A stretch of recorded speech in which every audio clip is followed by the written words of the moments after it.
l'impression que ça peut donner, en tous les cas pour chaque personne qui ressort avec sa phrase, c'est que c'est un peu prétentieux. Et d'ailleurs, c'est un peu la remarque qu'on nous dit lorsqu'on demande aux personnes effectivement qui ont découvert leur excellence de le déclarer, c'est-à-dire de faire savoir au monde quelle est leur excellence, parce que dans le monde, il y a toujours des personnes qui ont besoin de nous, comme nous-mêmes avons besoin d'autres excellents pour pouvoir continuer à grandir, à nous déployer et continuer notre chemin qui est le nôtre.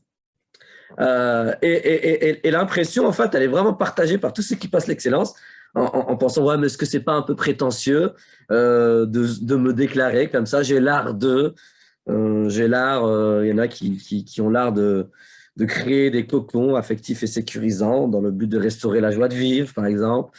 Il y en a qui ont des arts qui ont pour objectif de restaurer l'harmonie du monde, la beauté du monde.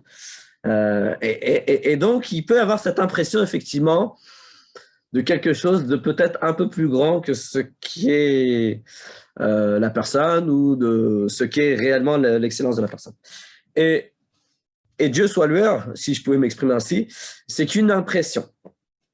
Parce que, en général, ce qui se passe, c'est que lorsqu'on déclare notre excellence ou notre art aux personnes qui nous connaissent après avoir passé justement cet atelier de 2 jours, bah, les personnes qui nous connaissent bien, ils ne sont pas surpris et pour eux, en fait, c'est tout à fait ça.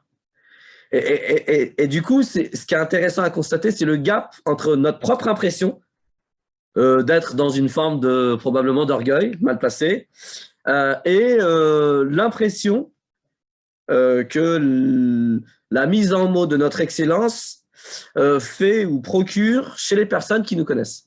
Et vous voyez qu'il y a vraiment toujours un gap.